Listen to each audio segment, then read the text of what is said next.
সবাই একত্রে বসে খাবো, কিন্তু কিন্তু মুন্নাজার কোনোদিন আসবে না।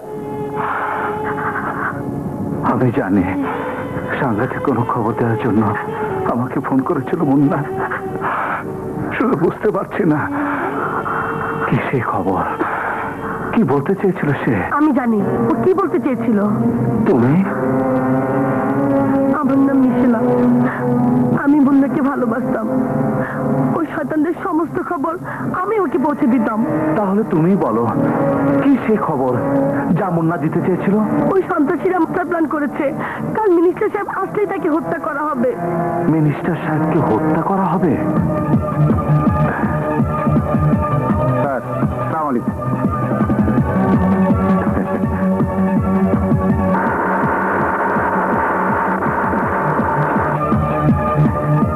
এইটা মিনিস্টার সাহেবকে দিয়ে এসো, যাও।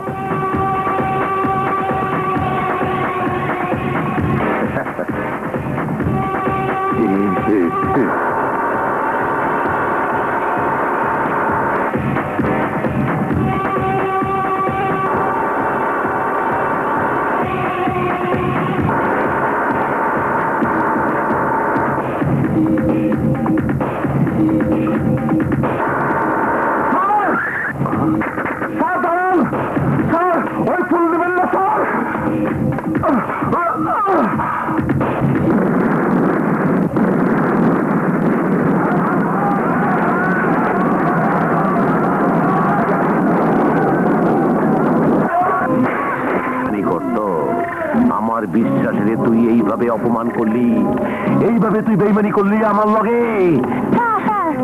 আমি তোদের শেষ করতে এসেছি, তোদের ধ্বংস না করা পর্যন্ত আমার মনে শান্তি নেই।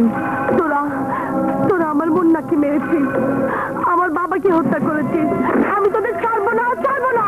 বাবা? বাবা আসলো কোথেকে? কেন তোর বাবা? কোথায় বাবা? কে বাবা? ইন্সপেক্টর হাসিব। কম না, ইচ্ছা করলে আমি অহন্তরে তোর বাবার মতো বিনা ভিসায় উপরে পাঠাই দিবার পারি, কিন্তু আমি দেব না।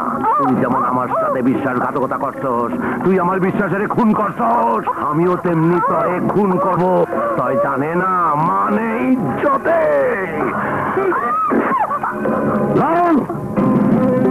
ভাই